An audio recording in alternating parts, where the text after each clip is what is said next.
প্রশ্ন হলো, কবরের পাশে বারবার আসা যাওয়া করলে বারবারই কি সালাম দিতে হবে? হ্যাঁ, বারবারই সালাম দিতে হবে।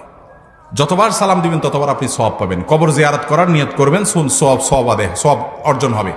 সালামুন আলাইকুম সালামুন আলাইকুম দারা কওমি মুমিনিন ওয়া ইন্না ইনশাআল্লাহু বিকুম লাহিকুন নাসআলুল্লাহ লানা ওয়া লাকুমুল আফিয়া। কবর জিয়ারতের দোয়া। একবার গেছেন কবরস্থানের পাশ দিয়া, এই সালামটা একটু জোরে উচ্চ স্বরে বলবেন, মনে মনে না, একটু জোরে বলবেন।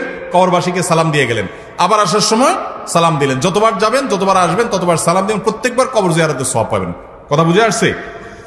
এরপরে প্রশ্ন হলো, কেউ যদি বিতরের নামাজ না পড়ে তাহাজ্জুদ পড়ার উদ্দেশ্যে ঘুমিয়ে পড়ে, কিন্তু ঘুম থেকে উঠে দেখে যে ফজরের আজান হয়ে গেছে, তাহলে বিতরের নামাজ করণীয় কি? বিতরের নামাজ এটা রাতে পড়ে তারপরে শুইতে হবে ওই ব্যক্তির জন্য যে ব্যক্তি ভোর রাতে উঠবে না উঠবে তার ভয় আছে, আশঙ্কা আছে, নিশ্চিত না। যার ফজরে আগে ভোর রাতে তাহাজ্জুদ পড়ার অভ্যাস আছে আলহামদুলিল্লাহ, বা সে আজকে উঠবে সিরিয়াস, তাহলে সে বিতরকে অপেক্ষা রেখে সে ভোর রাতে পড়বে, ওইটাই উত্তম।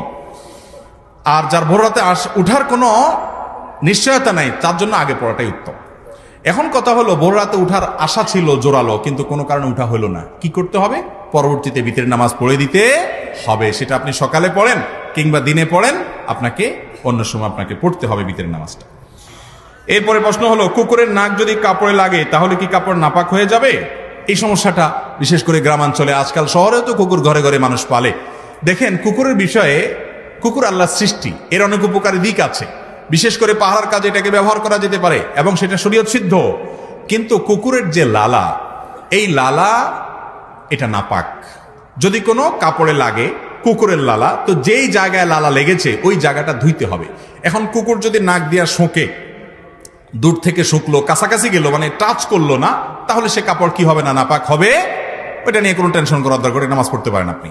যদি টাচ করছে সে এবং তার মুখ ঠোঁট লাগছে, তো ঠোঁট লাগা মানে লালা লাগতে পারে, কারণ কুকুরের সবসময় কি থাকে?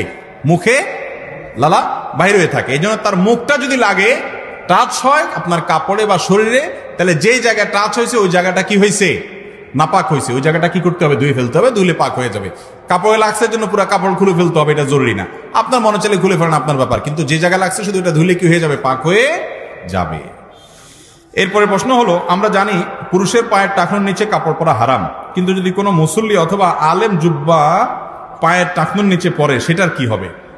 আলেম পড়লে সেটা তো একটা ছাড় থাকা উচিত। কি বলেন? আলেম মানুষ, হুজুর মানুষ, এটা জুব্বা পড়ছে, মিয়া আপনি প্যান্ট পরেন, আপনারটার হুজুরটাকে এক নাকি, উনি হুজুর মানুষ, ওনার জন্য স্পেশাল বিধান থাকা উচিত না? আল্লাহর কি বিধান কারোর জন্য স্পেশাল আছে? হুজুর সাহেব যদি জুব্বা পরে, ওটা যদি টাকনুর নিচে যায়, ওইটাও হারাম। যেমন